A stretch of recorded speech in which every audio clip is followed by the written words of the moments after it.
Músico há mais de 30 anos, o pernambucano Deri Nascimento já trabalhou com vários artistas da música popular brasileira. Hoje ele é produtor cultural, escreve sobre música, dá aulas e tem uma banda de rock progressivo. Ele é o nosso entrevistado de hoje do Ponto de Vista. É daqui a pouquinho, não saia daí.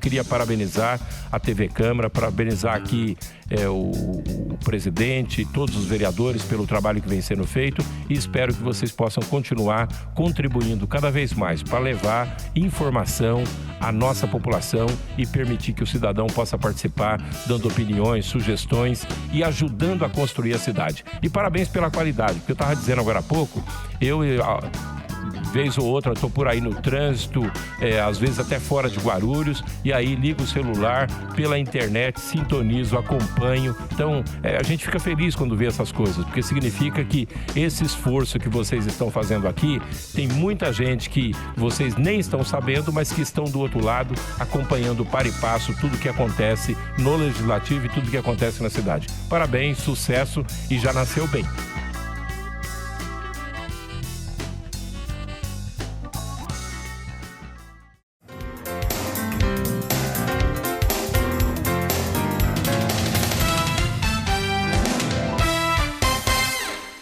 Começando o Ponto de Vista de hoje com o músico pernambucano Deri Nascimento. É um prazer recebê-lo aqui na TV Câmara, Deri.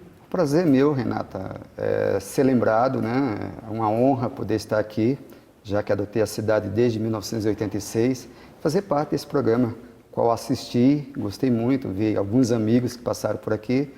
Um prazer, um bom dia a todos. Deri, fala pra gente um pouquinho, você já está há mais de 30 anos nessa área da música, como produtor musical, músico, também escritor, crítico de música. Mas como é que começou o seu envolvimento nesse meio? Foi lá em Pernambuco? Foi na cidade de Palmares. Depois você veio aqui para Guarulhos? Isso, foi na cidade de Palmares. Eu ainda, criança, pré-adolescente ali, fiz parte de um projeto inovador, que era poder compor uma banda de música e uma orquestra de frevo, né? O maestro da época, o Maurício, ele fez um projeto que envolvia todos os alunos daquela época que, na época, na escola estudava música dentro da educação artística. Graças a Deus isso está voltando, né? Não temos ainda profissionais da área de artes que consiga dar música, artes, teatro e tal, né? Mas naquela época nós tínhamos. E aí eu fui convidado, assim, eu e outros colegas, para poder participar desse projeto. E fomos lá, participamos do projeto, fiquei nessa banda durante um bom tempo e compondo a orquestra de frevo, que eu acho que para o músico pernambucano é o grande teste, né? Você fazer parte de uma orquestra de frevo por conta da execução mesmo, né? Por conta do tempo que você fica. Imagina, você pega um carnaval para tocar, você fica 2, 3 horas ali tocando, né? Então a resistência é fantástica. E a partir dali, né, eu toquei em algumas bandas lá, né, em Pernambuco, lá em Palmares, mas aí precisava alçar novos voos. Foi uma questão profissional? Foi uma questão profissional e também de sobrevivência, né? Porque imagina Palmares é uma cidade grande, uma cidade que tem um polo cultural muito interessante, mas eu acho que para mim já estava pequeno. Assim, eu precisava vir para cá, né? E foi isso que aconteceu. Então, em janeiro, 26 de janeiro de 86, eu cheguei aqui em Guarulhos. Aí você tinha quantos anos?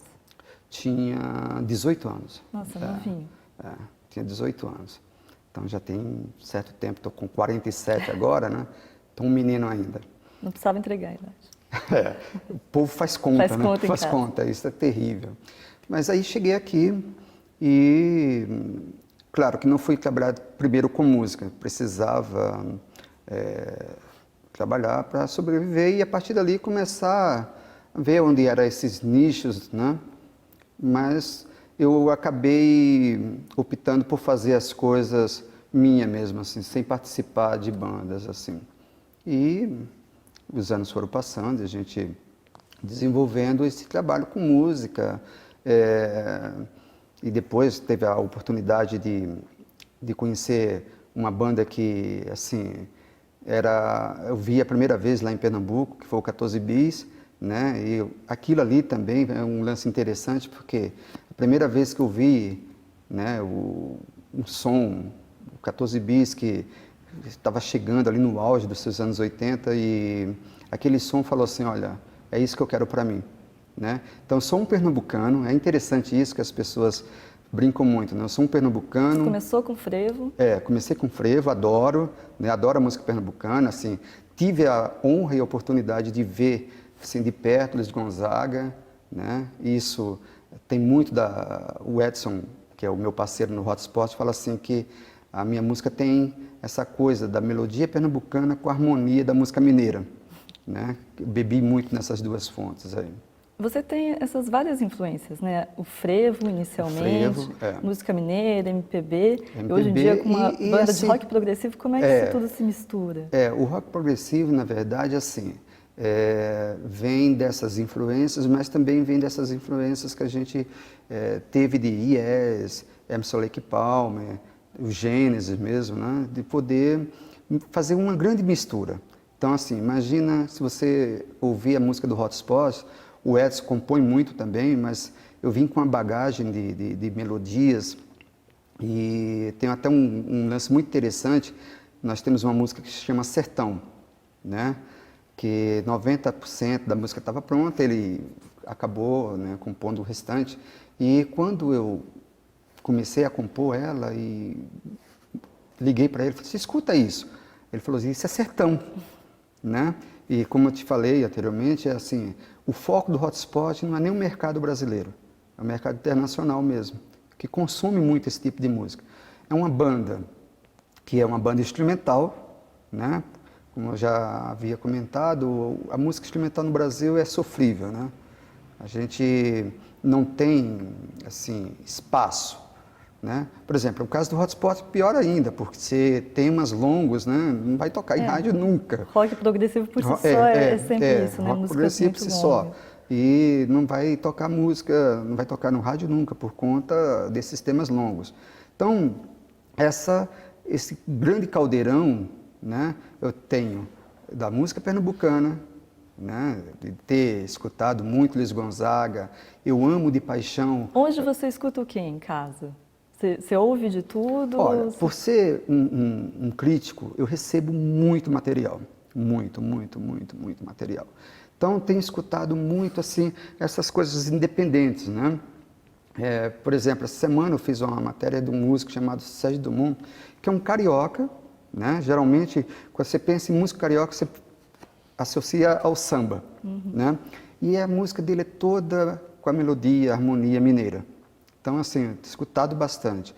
E esses materiais que chegam, né? Então, eu tenho abrido o leque para essas coisas novas. Esses músicos, eu me coloco muito no lugar, né? Eu falo assim, olha, a minha música, pela qualidade dela, nunca vai tocar, assim, na grande mídia. Não tem um apelo comercial. Não tem apelo comercial.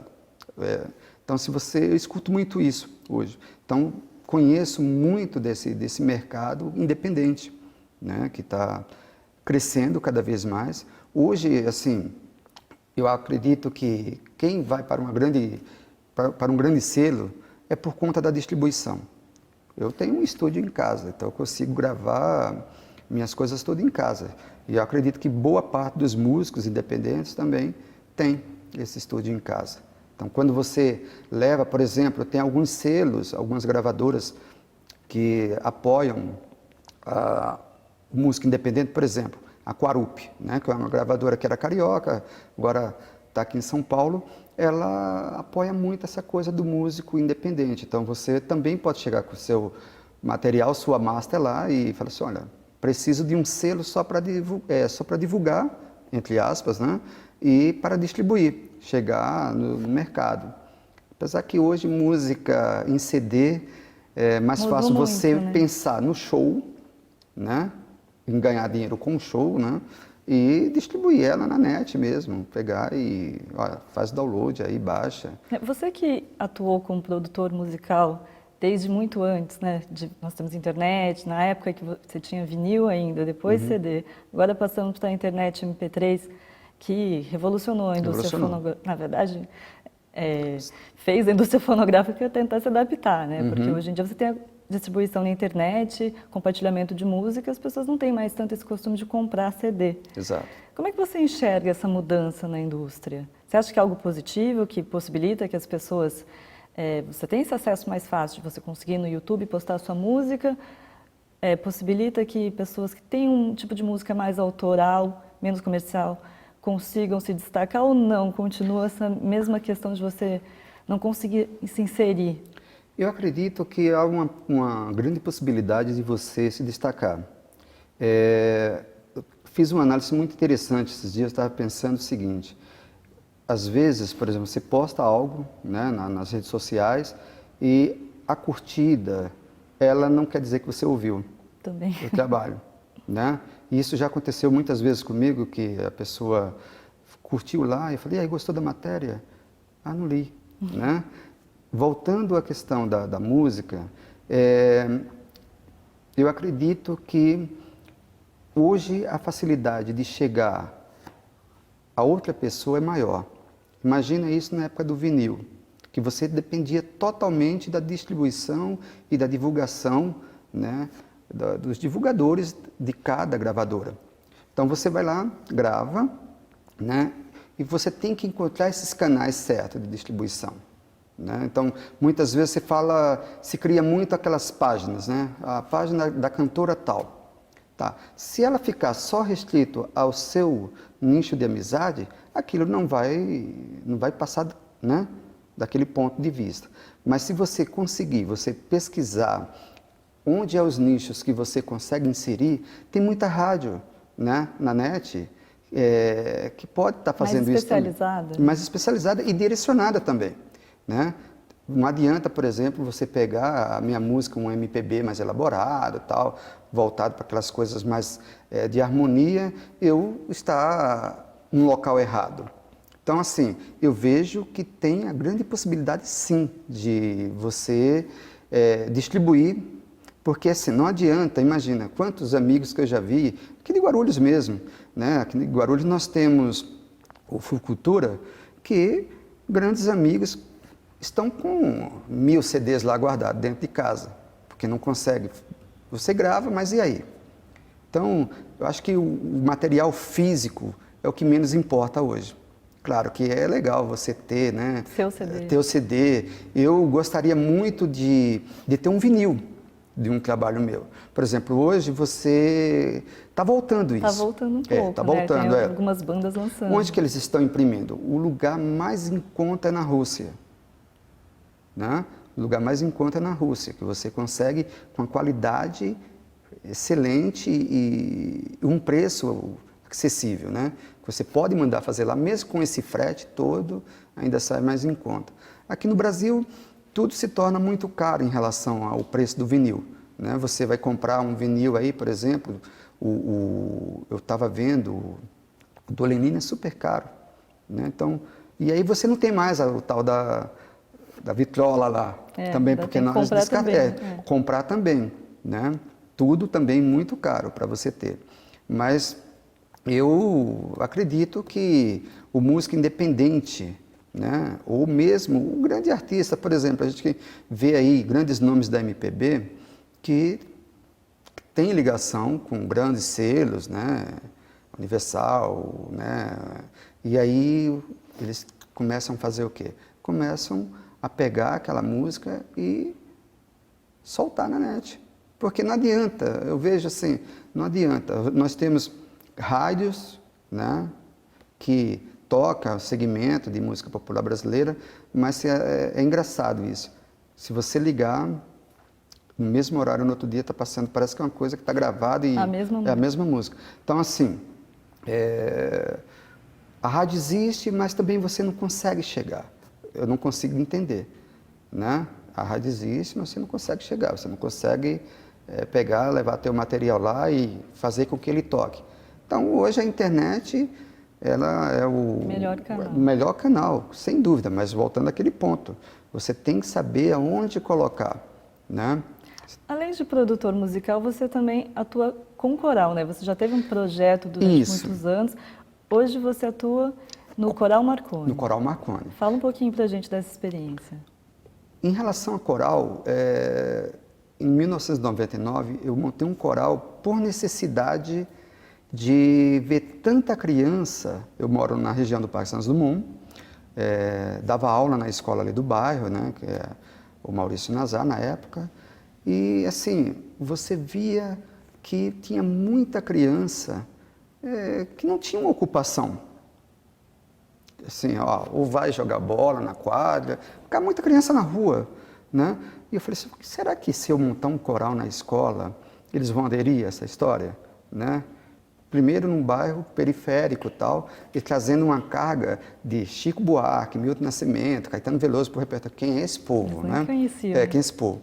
E foi muito interessante, eu acho que foi a coisa mais importante que eu fiz na minha carreira. Foram 10 anos. Foram 10 anos de atividade. E assim, 10 anos literalmente sem apoio.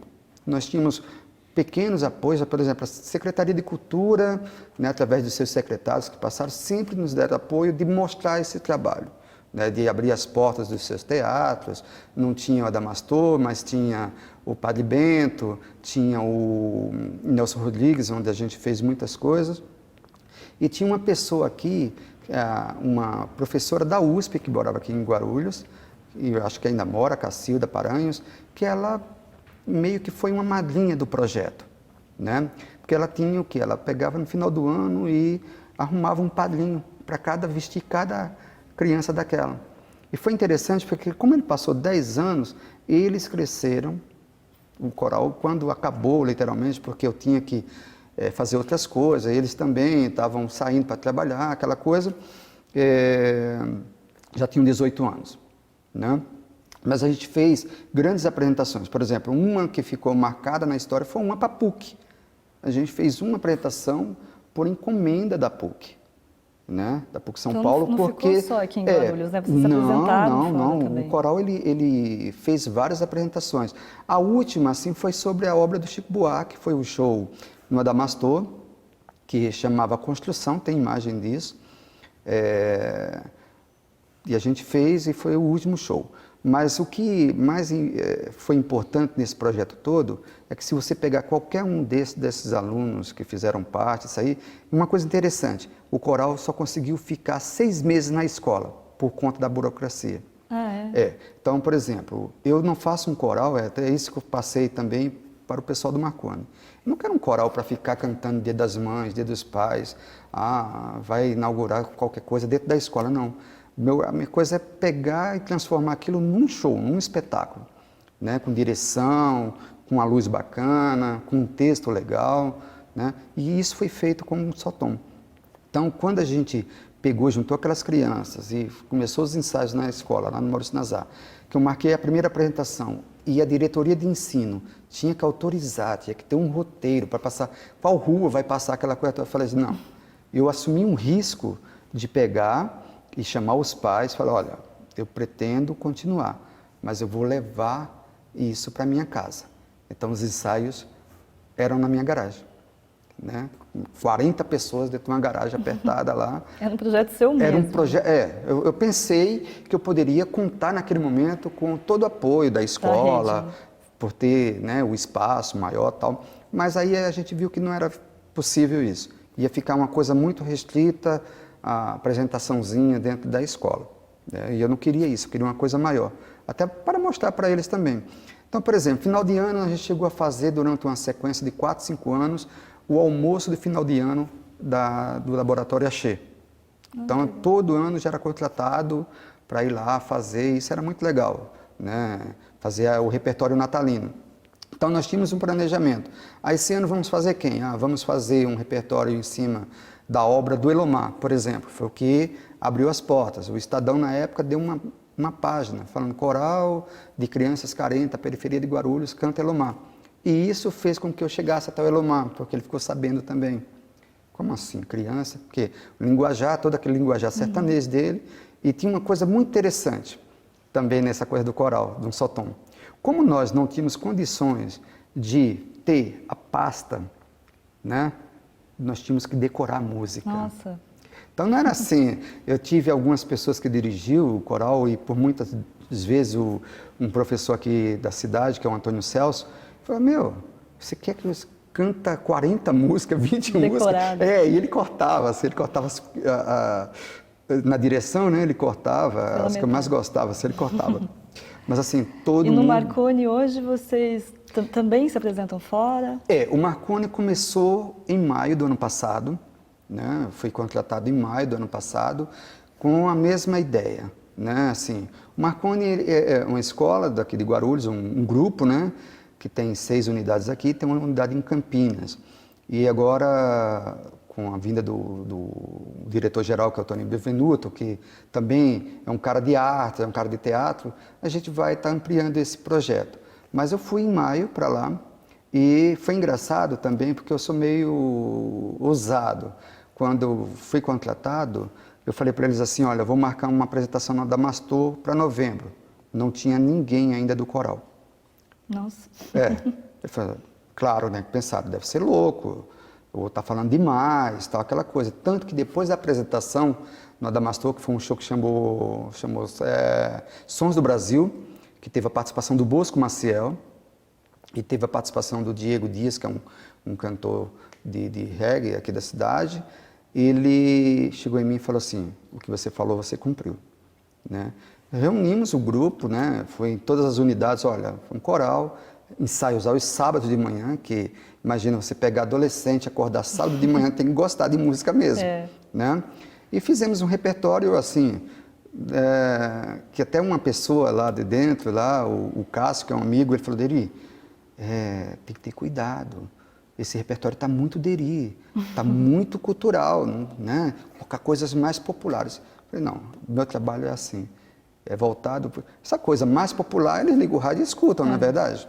Então, eu quero que esses alunos também, mesmo sendo de escola particular, tenham esse envolvimento... Contato com a cultura. Com essa cultura que é tão massacrada, né? Deri, a gente vai fazer um pequeno intervalo, que a gente já estourou aqui nosso tempo. Oba. Mas vou deixar o nosso público também com uma apresentação do Coral Marconi para vocês e a gente volta daqui a pouquinho.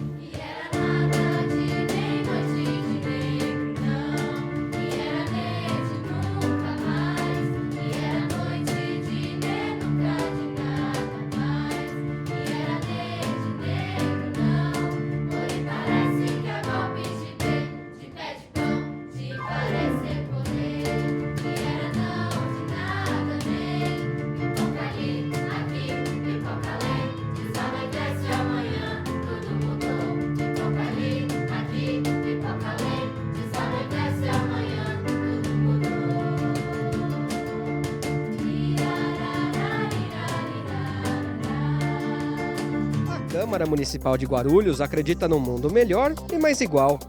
E a igualdade de direitos passa por cidadãos democraticamente bem informados. Para que a informação chegue realmente a todos, a Câmara aposta na inclusão. A transmissão das sessões conta com o apoio de um intérprete de Libras, a língua brasileira de sinais. Assim, o deficiente auditivo também pode acompanhar tudo o que acontece na política da cidade e exercer, de fato, o papel de cidadão. TV Câmara Guarulhos, o canal da cidadania.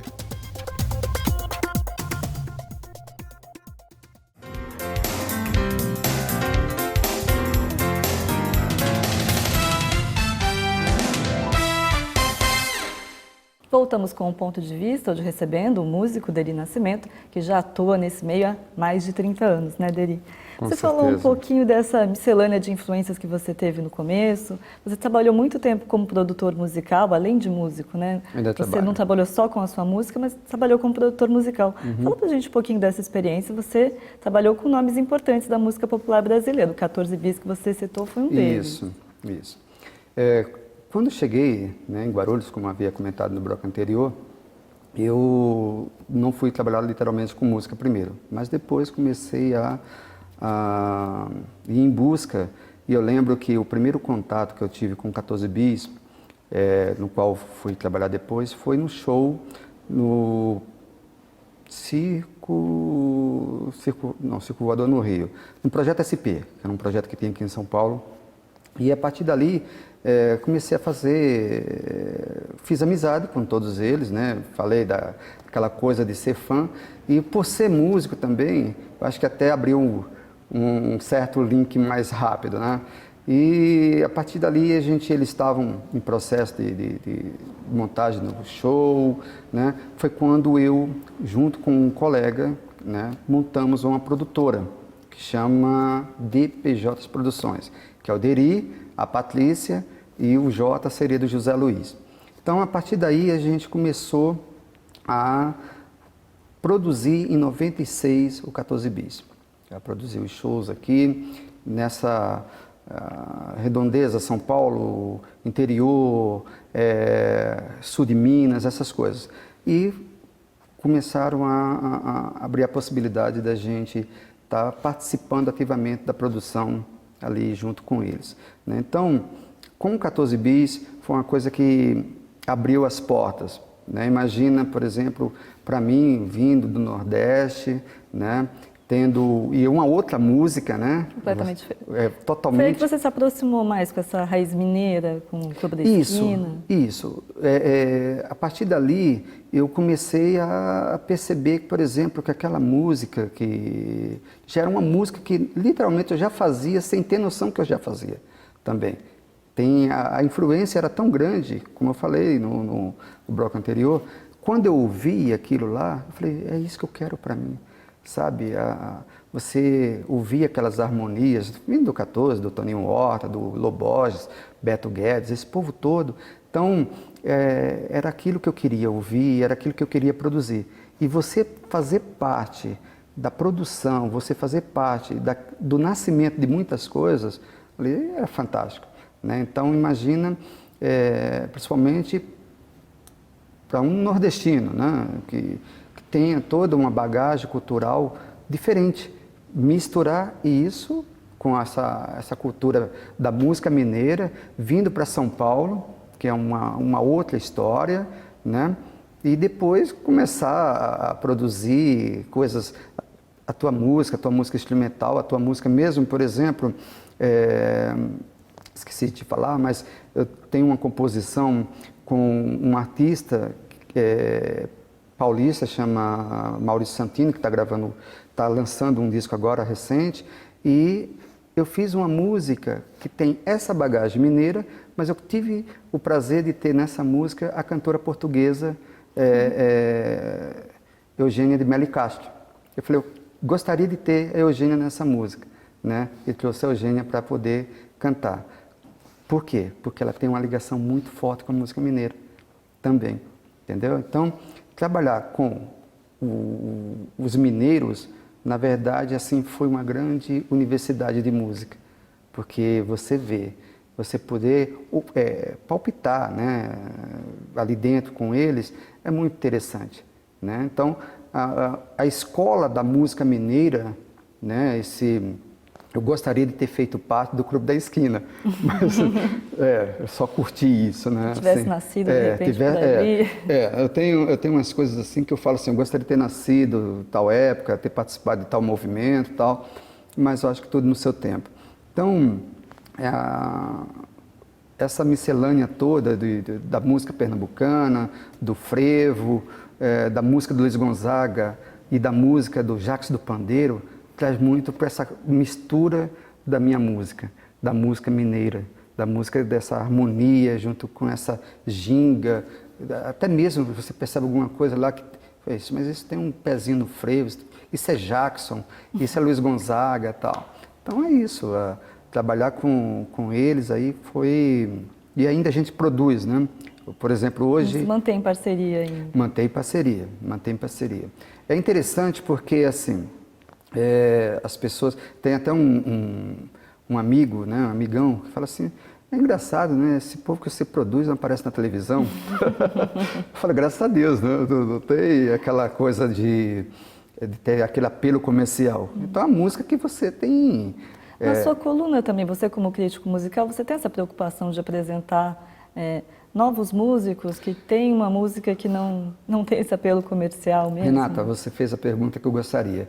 Assim, qual que é o papel principal da coluna Planeta MPB? É de abrir esse espaço, né?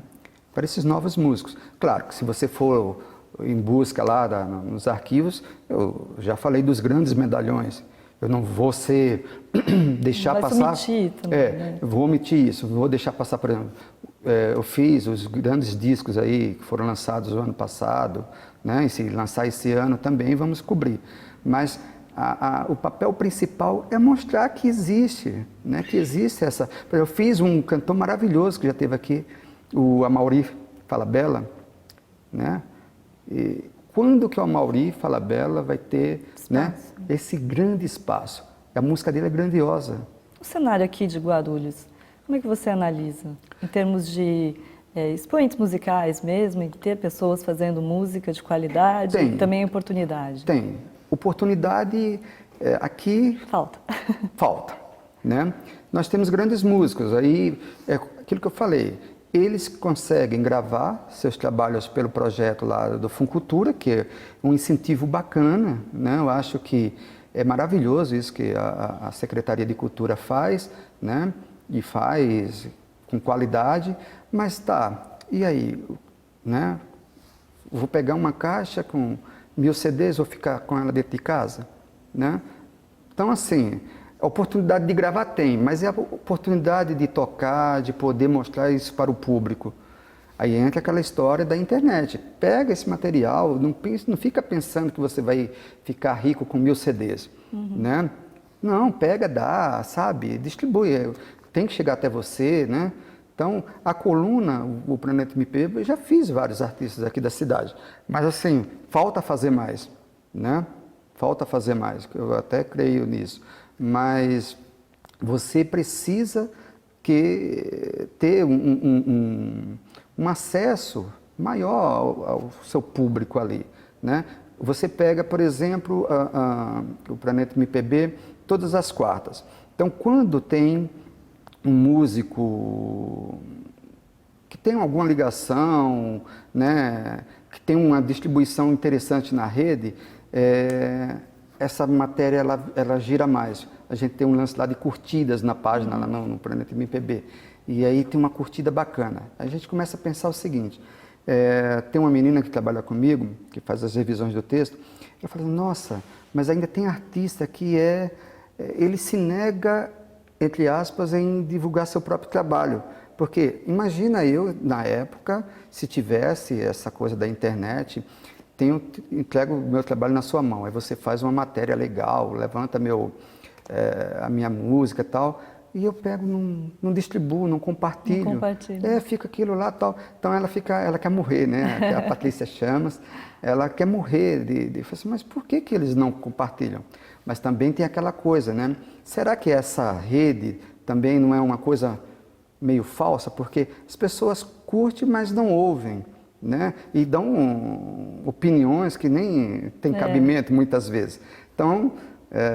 tem de tudo, mas às vezes também não tem tudo, uma leitura de qualidade. E uma coisa que eu agradeço muito, por exemplo, ao grupo da Folha Metropolitana, né? Hoje o editor-chefe, o Vicente Aquino, de você ter um espaço desse, que muitos artistas, gravadoras que me mandam material, falam assim, olha, você é uma pessoa que tem sorte, é único, né? Porque nós temos um espaço lá de meia folha, né?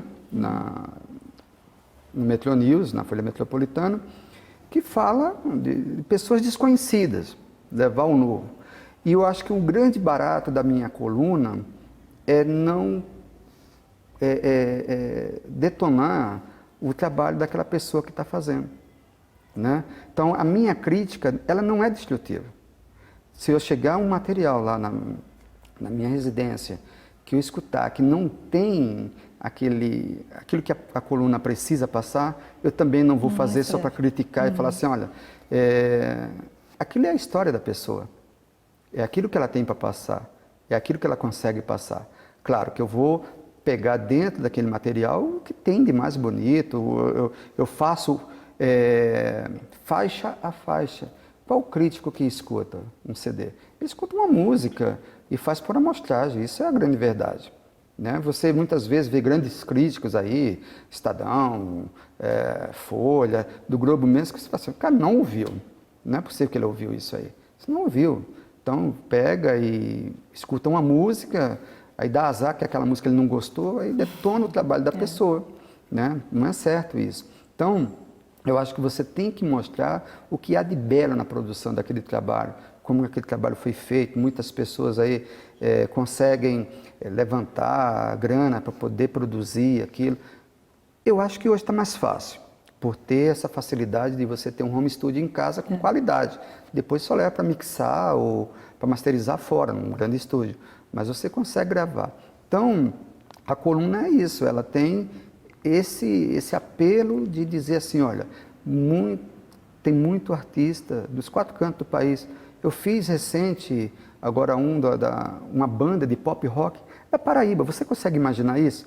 Uma banda bem diferente. Muito legal, assim, uma influência de todos os artistas aqui do Sudeste, lá na Paraíba, fazendo sucesso em João Pessoa. Aí você fala assim, peraí, mas lá uma terra de Sivuca, Jacques do Pandeiro, essas coisas e tal, e Campina Grande, o maior forró do mundo, né? É que nem você, que vem lá do frevo e hoje está fazendo rock progressivo. E estava fazendo rock progressivo. Agora você vê, eu fiz um maravilhoso que foi do Pará, uma menina do Pará, maravilhoso. Aí você pensa assim, peraí, Pará não é só carimbó?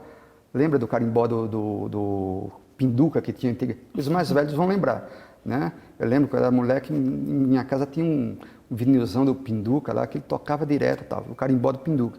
E aí você percebe o seguinte, você consegue fazer uma MPB de qualidade lá em Pernambuco, por exemplo, claro, Lenine, entre outros, mas tem um cara fantástico, que é o Gonzaga Leal, que fez discos temáticos que eu fiz agora também. Ele gravou com a Laíde Costa. A Laíde Costa, 80 anos nos palcos. Olha que maravilha. E aí você pergunta para a molecada, quem é a Laíde Costa? Ninguém sabe, né? E a gente fez agora a Laíde Costa, ela com 80 anos, gravando assim, fazendo shows, né? Aí volta aquela questão lá, por exemplo, o pessoal fala assim, mas você trabalha com 14 bis. Quem é 14 bis? 14 bis faz 100 shows por ano. Tem gente ainda que também não conhece. 100 shows por ano, que é uma agenda boa, grande, né? Para quem não está na mídia literalmente, né?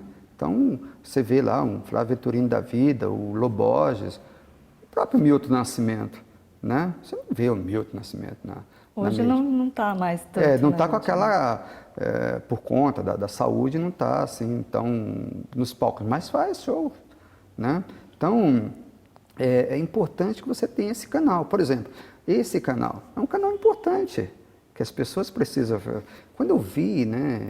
A gente traz bastante gente, a gente tenta trazer bastante Não, gente e que assim, faz é engraçado, porque aqui em Guarulhos. quando eu fui convidado, eu fiquei surpreso, assim, e depois eu fui ver, eu falei assim, olha, que bom que está ali no meio desse pessoal. Você fez bastante coisa. Fiz bastante coisa que nem lembrava, assim, não sabia.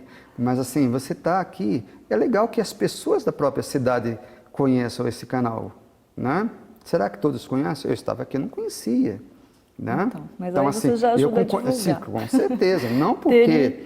Eu já vou agradecer a sua participação, que a gente já chegou ao nosso final. Renata, eu vou pedir para você também dar uma apresentadinha, porque a gente vai mostrar um pouquinho do trabalho do Hotspot. Fala um pouquinho de como que é esse trabalho, divulga o que vocês estão fazendo. O Hotspot está no seu 3º CD agora, né, que nós estamos gravando.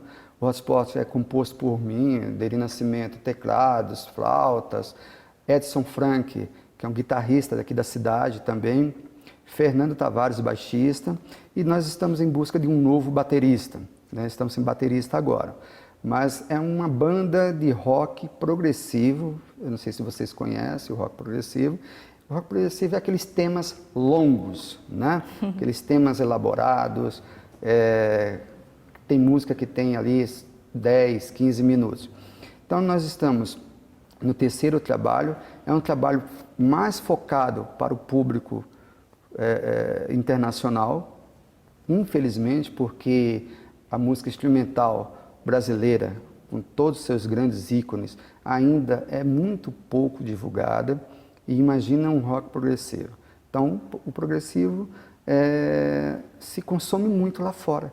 Então, a gente participa de vários sites, né? Consegue vender esse material lá fora, né? Aqui ainda é um pouco restrito. Meu vizinho não sabe que eu faço rock progressivo. Fala para ele assistir o programa, de repente ele vai saber de repente agora. ele vai falar assim, olha, dá um CD. Né? E é isso. Então, gostaria muito de agradecer a você, Renata, ao pessoal que entraram em contato, a Marina, que foi um amor de pessoa, me ligou aí e conseguiu marcar. Né? Fico feliz mesmo de poder estar há mais de 30 anos nessa cidade que adotei, né?